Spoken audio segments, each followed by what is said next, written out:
জলদি করে ঘরের ভেতরে আয়। এভাবে রোদে হাঁটাহাঁটি করলে যে তোর আবার ঠান্ডা জ্বর চলে আসবে। বুড়িমা, তুমি বলবার আগেই জ্বর চলে এসেছে, এখন বলে আর কোনো লাভ নেই গো। বলিস কি রে, তোর কি সত্যি সত্যি জ্বর চলে এসেছে? হায় হায় হায়, এসব কি বলছিস তুই? এই রোদের ভেতর এত হাঁটাহাঁটি করলে তো জ্বর আসবেই। মনে হচ্ছে কদিনের ভেতরে অনেক বৃষ্টি হবে, তাই হঠাৎ এত রোদ উঠেছে। আয় আয়, আমার ঘরে আয়, তোকে জ্বরের বড়ি দিয়ে দিচ্ছি। বুড়িমা, জ্বর তো আমার আসেনি, জ্বর এসেছে বাবার। বাবা সারাদিন জমিতে রোদে পুড়ে কৃষিকাজ করে, আর সেই কৃষিকাজ করতে করতে বাবার যে খুব জ্বর চলে এসেছে। তুমি তো জানো আমরা খুব গরিব, ডাক্তার মশাইকে যে ডাকবো সে টাকাও নেই। ও বুঝেছি। আচ্ছা, তুই আমার সাথে ঘরে আয়, আমি তোকে এখনই জ্বরের বড়ি বানিয়ে দিচ্ছি। এই বড়ি তোর বাবাকে খাওয়ালে দেখবি সে খুব তাড়াতাড়ি সুস্থ হয়ে যাবে।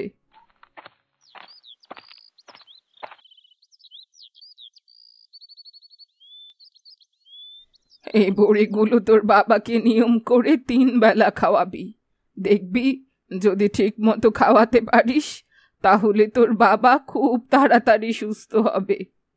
ঠিক আছে বুড়িমা, তোমাকে অনেক ধন্যবাদ। আমি তাহলে এবার বাবাকে জ্বরের বড়িগুলো দিয়ে আসছি, পরে এসে তোমার সাথে গল্প করব, কেমন? আচ্ছা ঠিক আছে।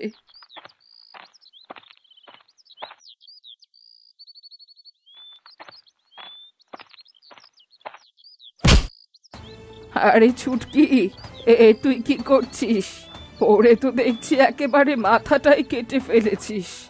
হায় হায়, মেয়ের কাণ্ড দেখো। খেলাধুলা করার সময় একটু দেখে শুনে চলবি তো। তুই চল আমার সাথে, আমার ওই ঝুপড়ি ঘরে চল।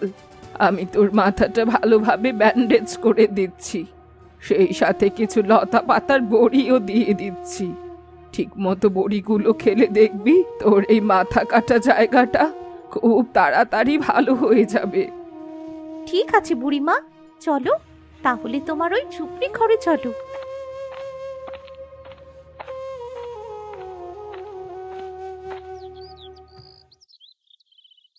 হায় হায় ছুটকি, তুই এ কি করেছিস মা? এ পুরো মাথাটা দেখছি একেবারে ফাটিয়ে ফেলেছিস। ভয়ের কিছু নেই রতন, তা তোর মেয়ের কোনো বড় ক্ষতি হয়নি। আমি তোর মেয়ের মাথাটা ভালো মতো ব্যান্ডেজ করে দিয়েছি। আর এই নে বড়ি, এই বড়িগুলো ওকে দুবেলা ঠিক মতো খাওয়ালে ও ঠিক সেরে উঠবে। হায় হায়, মেয়েটা দেখছি পুরো মাথাটাই কেটে ফেলেছে। বুড়িমা, আপনি না থাকলে আমার মেয়েটার অনেক বড় ক্ষতি হয়েছে তো। আপনার এই ঋণ আমরা কখনোই ভুলবো না। আরে না না, ওভাবে বলিস না।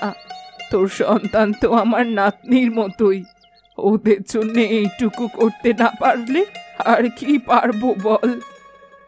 ঠিক আছে বুড়িমা, এবার তাহলে আমরা ছুটকিকে নিয়ে যাই। আর শোনো বুড়িমা, সময় হলে একদিন আমাদের বাড়িতে আসবে কিন্তু, হ্যাঁ? তোমাকে আমরা নেমন্তন্ন করে খাওয়াবো। হ্যাঁ, সে বেঁচে থাকলে দেখা যাবে। এবার তাহলে তোরা ছুটকিকে নিয়ে বাড়ি যা, আর শোন, ঠিক মতো ওকে বড়িগুলো খাওয়াবি।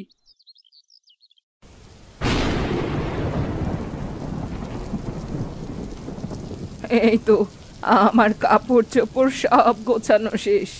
এবার এই কাপড় চোপড়ের পুঁটলি নিয়ে আমি আজই আমার নাতনিকে দেখতে যাব। আজ কত বছর হয়ে গেল নাতনির মুখখানা দেখা হয় না। পাশের গ্রামে নাতনিটা বিয়ে দিয়েছি, তবু যাবার সময় পাই না। এই বৃষ্টিটা কমলে বিকেল বেলায় রওনা দিব নাতনির বাড়ি। কাল আবার সকাল সকাল ভোর হবার আগেই চলে আসবো। বলা তো যায় না এই বৃষ্টি আবার কোন ঝড়ের রূপ নেয়। এইদিকে আমার ঝুপড়ি ঘরটাও খুব বেশি ভালো না, কখন যে কি হয়ে যায় তা কে জানে।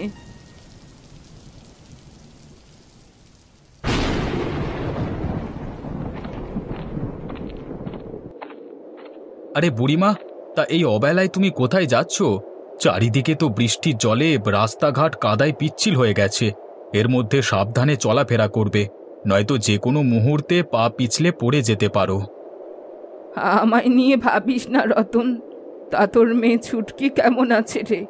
ওর কপালের খাটা এখন ভালো হয়েছে তো?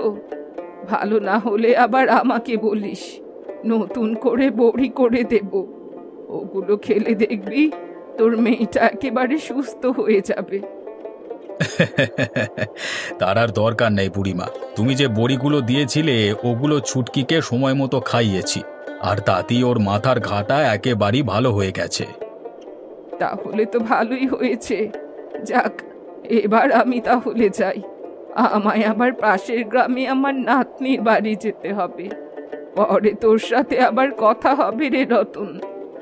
আচ্ছা ঠিক আছে বুড়িমা, তবে সাবধানে যেও। চারিদিকে বৃষ্টির জলে কিন্তু রাস্তাঘাট একেবারে কাদা হয়ে আছে।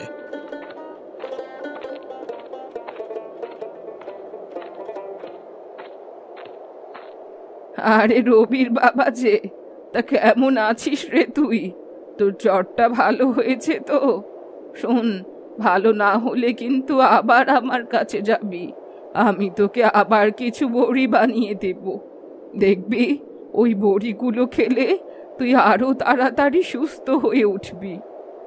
তোমার কাছ থেকে আর কোনো বড়ি নেওয়ার দরকার নেই বুড়িমা। তুমি রবির কাছে যেগুলো দিয়েছিলে ওই বড়িগুলো আমি 3 বেলায় খেয়েছি, আর তাতেই আমার পুরো জ্বর ভালো হয়ে গেছে। তোমাকে অনেক ধন্যবাদ বুড়িমা। তুমি ওই দিন আমার ছেলে রবির কাছে যদি জ্বরের বড়িগুলো না দিতে, তাহলে হয়তো আমি এখনো বিছানায় পড়ে থাকতাম। জমির এসব কাজকামগুলো আমার আর করা হতো না। আরে না না, ওভাবে বলিস না। আমি তোদের আপনজনই তো, তাই না? তোদের বিপদে আপদে যদি এগিয়ে আসতে না পারি, তাহলে গ্রামে থেকেই বা কি লাভ? আচ্ছা ঠিক আছে, তুই তাহলে এই ধানের বোঝা নিয়ে বাড়ি যা। আমায় আবার এখন পাশের গ্রামের নাতনির বাড়ি যেতে হবে। আচ্ছা ঠিক আছে বুড়িমা, এবার তাহলে আমি আসি। আর একটা কথা বুড়িমা, সময় করে একদিন আমাদের বাড়িতে আসবে। নতুন ধানের মুড়ি করেছি, কিছু মুড়ি তোমার জন্য রেখে দিয়েছি, গিয়ে নিয়ে আসবে। নয়তো আমি রবিকে দিয়েই পাঠিয়ে দেব।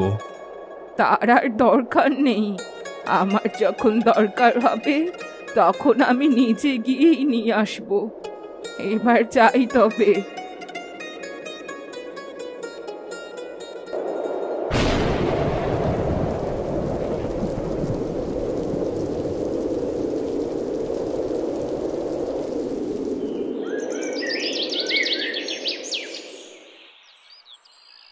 হায় হায় হায় হায়, এ আমার কি সর্বনাশ হয়ে গেল! আমার পুরো ঘরটা যে ঝড়ে একেবারে ভেঙে চুরমার হয়ে গেল। এখন আমি যাব কোথায়? আমি থাকবো কোথায়? কেঁদো না বুড়িমা, তুমি কেঁদো না। যা হবার তা তো হয়েই গেছে। এখন এসব নিয়ে কাঁদলে কোনো লাভ হবে না। দেখবে ধীরে ধীরে সব ঠিক হয়ে যাবে। তুমি দয়া করে কেঁদো না বুড়িমা। হ্যাঁ বুড়িমা, ছুটকি ঠিক কথাই বলেছে। তুমি কান্না করো না, দেখবে সব একদিন ঠিক হয়ে যাবে। বুড়িমা, যতদিন পর্যন্ত তোমার কোনো বাড়ি না হচ্ছে ততদিন তুমি আমাদের বাড়িই থাকবে। আর হ্যাঁ, খাওয়া দাওয়া নিয়ে কোনো চিন্তা করবে না, সব আমরা দেব। হ্যাঁ ছুটকির মা, তুমি ঠিকই বলেছ। চলো বুড়িমা, তুমি আমাদের বাড়িতে চলো। আজ থেকে তুমি আমাদের বাড়িতেই থাকবে।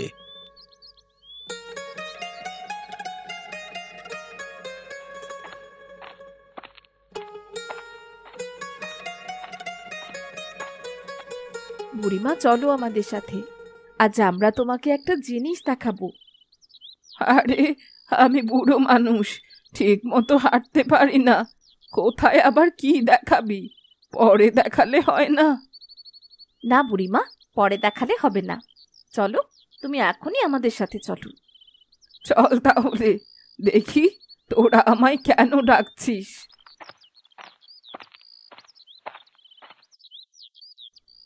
আরে এই কি, এই যে নতুন একটা ঝুপড়ি ঘর। এত সুন্দর ঝুপড়ি ঘরটা এখানে কে বানালো? দেখতে তো খুব সুন্দর লাগছে। আমরা বানিয়েছি বুড়িমা, তোমার জন্য এই ঝুপড়ি ঘরটা আমরাই বানিয়েছি। তুমি এই গ্রামে থেকে আমাদের সবার অনেক খেয়াল রাখো, সেই সাথে আমাদের অনেক উপকারও করো, কিন্তু আমরা কখনো তোমায় কিচ্ছু দিতে পারিনি। তাই এবার সবাই মিলে আমরা বাবার বাস আর রবির বাবার ধানের ঘর দিয়ে এই ঝুপড়ি ঘরটা তোমার জন্য বানিয়েছি। আজ থেকে তুমি এই ঝুপড়ি ঘরেই থাকবে। তোরা আমার জন্য এত সুন্দর একটা উপহার তৈরি করেছিস, এটা আমি কিছুতেই কল্পনা করতে পারিনি। এটা যে আমার কাছে একেবারে স্বপ্নের মতো লাগছে। এত সুন্দর উপহার আমি আমার জীবনেও কখনো পাইনি। তোদের সবাইকে অনেক অনেক ধন্যবাদ। আজ তোরা না থাকলে আমি এত সুন্দর একটা ঝুপড়ি ঘর কিছুতেই উপহার পেতাম না।